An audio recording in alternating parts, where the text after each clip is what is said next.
Yo, what's good, guys? ATG here. But overdue. I just finished up a kind of quick leg workout. It was still very wasn't easy for me, at least by any means. It was a good workout. Legs feel good. I kind of just wanted to. I was like, as I was working out, I was thinking about a few different things in my mind. A few different things were just coming to mind, coming to fruition, I guess. Partly because I wasn't listening to any music while I was working out. I was just, I had my headphones on, noise canceling mode, but there was nothing playing. So it kind of just put me into this mindset or this frame of mind where I was more so thinking about inner, feeling what I felt as I'm going through the workout rather than being impacted by the emotions of music that I'm listening to, right? Because that's what music does. It does create, emotion and feeling in you. But what I was really kind of thinking about was I've come to notice, very recently I've made this discovery about myself. I've somehow seemed to develop a very high EQ, emotional quotient. And I don't know when that happened. I don't know how it happened. I just one day suddenly started realizing that I believe I have a high EQ. And I don't know if it's one certain event in my life that caused it, or if it's amalgamation of different events that brought me to this point. But it's just something I've noticed, and what I've come to realize with it is that it becomes a double-edged sword if you are unable to utilize it or control it or manage the emotions and the weight that comes with that higher level of perception and awareness, right? Because it can leave you feeling extremely sad, extremely depressed, extremely elated, extremely ambitious, purposeful feeling. It can leave you feeling like everything's a drag. For example, you can get into a conversation with somebody just on the street, and for me, I can very easily and immediately pick up on the way their hands are placed, their eye movement, the annotation in their voice, the words they're using, their eye movement, their facial features, their facial movement, just is the annotation or connotation, just the inflection in their voice. I can tell whether they're being passive aggressive, whether they're being condescending, disrespectful, whether they seem as though they're going through something in their day and I am just coming across the blunt of it, right? Like all these different things I've noticed that I've been able to perceive when speaking with people. And if you don't have the ability to differentiate between whether or not that's being directed at you intentionally or unintentionally, whether, even if it is being directed to you intentionally, even if someone is being disrespectful or condescending or talking down to you, because I have this ability to perceive that, I realize that I also, in some instances, have the inability to, or have the immaturity, I guess you would say, or complete control over this, to be able to not react to that energy or match that energy, but rather to realize that I'm perceiving it. It's not up to me to take that perception, that reality, and form my own reaction, form my own thoughts, rather than it just being something that just comes out of me uncontrollably, right? Just automatically, if that makes any sense, right? I'll be I'll be driving down the road and I'll just see somebody on the street begging for, I don't know, change, money, anything. And the level of empathy I will feel for that person is, I actually feel it physically. And this person could be the most messed up, evil individual, you know, snake-like individual. I don't know, but I still feel that for them. Because I think to myself, like, I could easily be in that position, right? What I think to myself, what led to them being in that position? What was their family dynamic? Did they even have a family? What tragedies happened in their life to get them to go down that path, to be at a point where you're not even trying to even get like a minimum wage job? You know, you're just on the street begging, right? Like what gets you to that point, you know? Regarding relationships, you know, like spouses, girlfriends, you tend to, when you get to that point where your EQ is high, or you believe it to be high, right? You perceive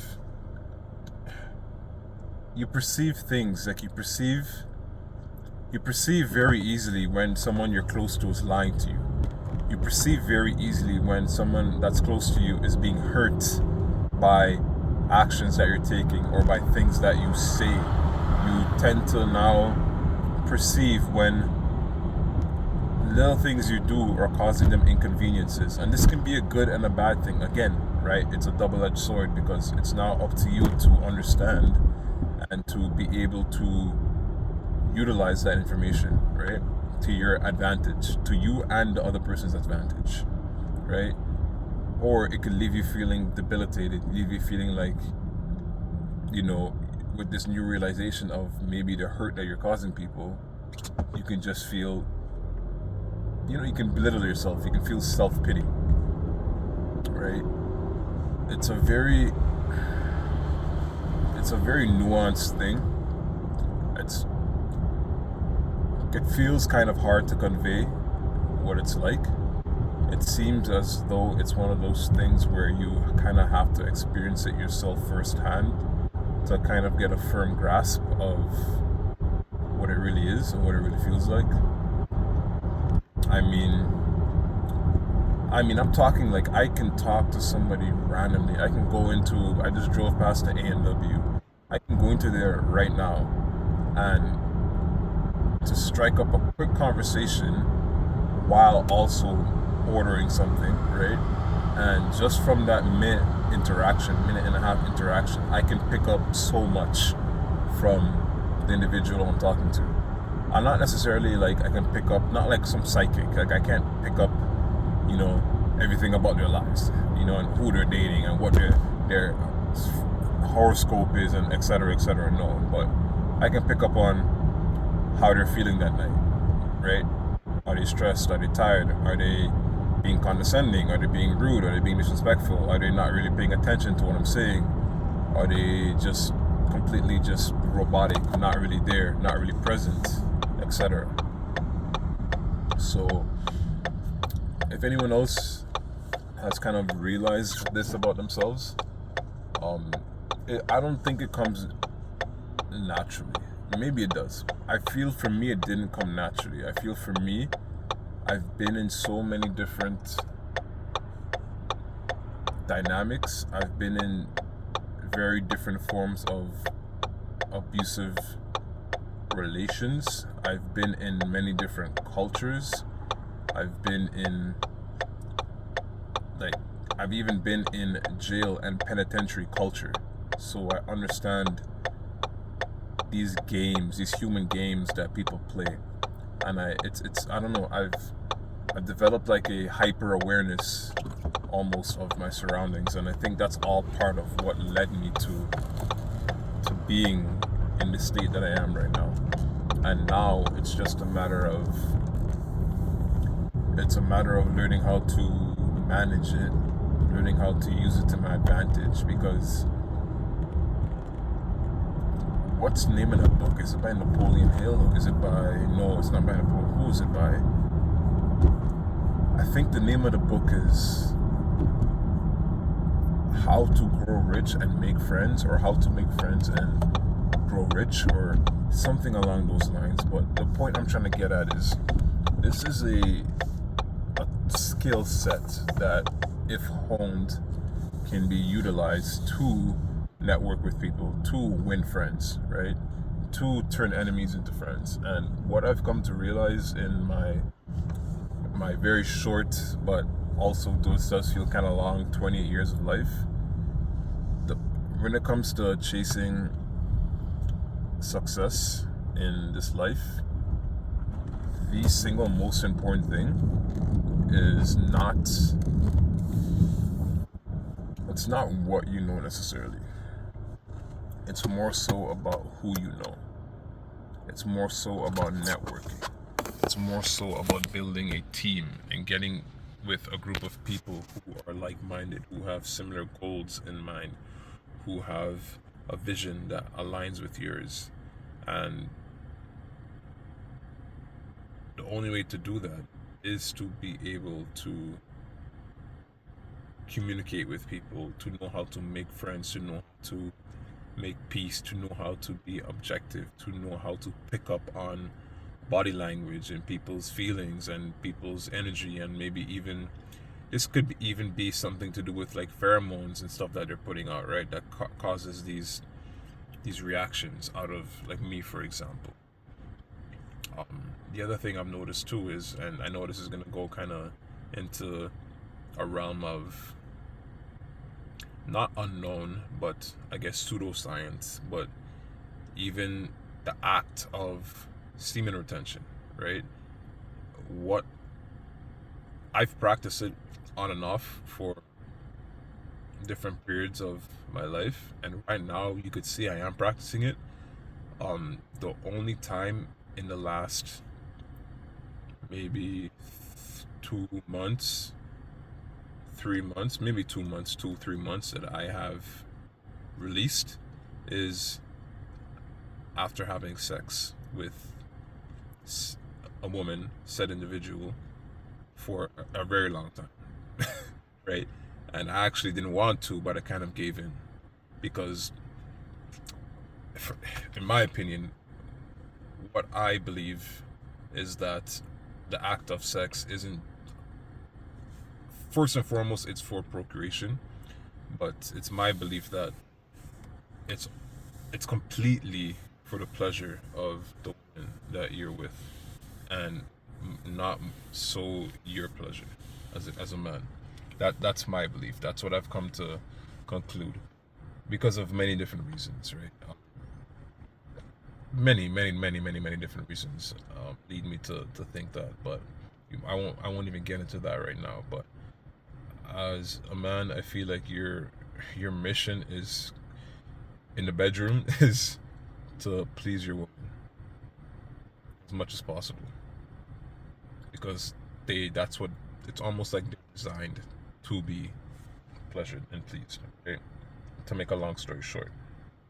And what I've come to realize is that when you look at, sexual interactions and relations in that manner,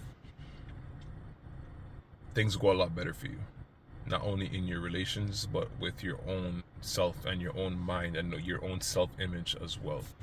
And even just to speak on the retention itself, you definitely feel higher levels of energy. You definitely feel clarity of mind. You definitely feel less brain fog. It's 100% a real thing, and only makes it, if something just makes sense in the most logical way possible, just because there isn't any science backing it or any like studies backing it, peer-reviewed papers backing it, does not mean it's not necessarily true, right? I'm just speaking from experience, but I think that's part of what has kind of led me to the point that I'm at right now. So I'm trying to learn to manage it. I'm working on it. I'll talk about this again sometime in the future with any like new discoveries or new enlightenments. Maybe is a good word to use. But yeah, anyways, that's the end of my little rant. That's just kind of what I was thinking about this morning, and even a little bit the night before. I need to. I'm parked on the street, and I need to find somewhere to park where I don't block the garbage trucks when they're coming through.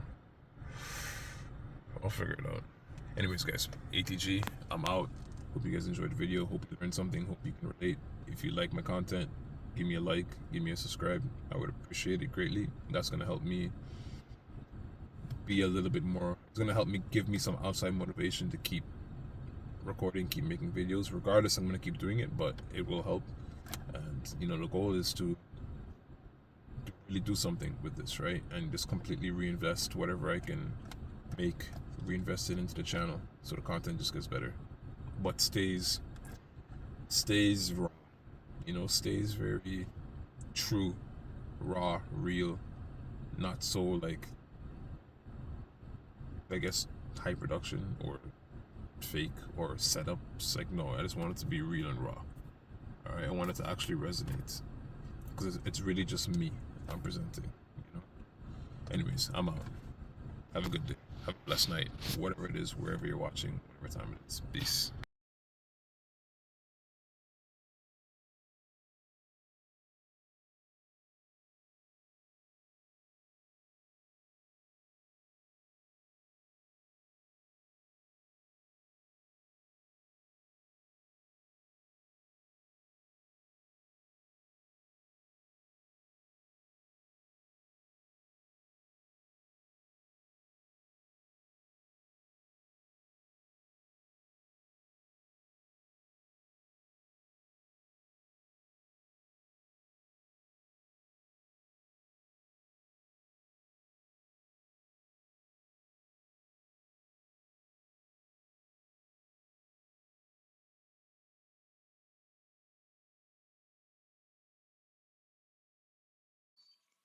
Alright, we're gonna go do some hamstring curls and call it a workout after that.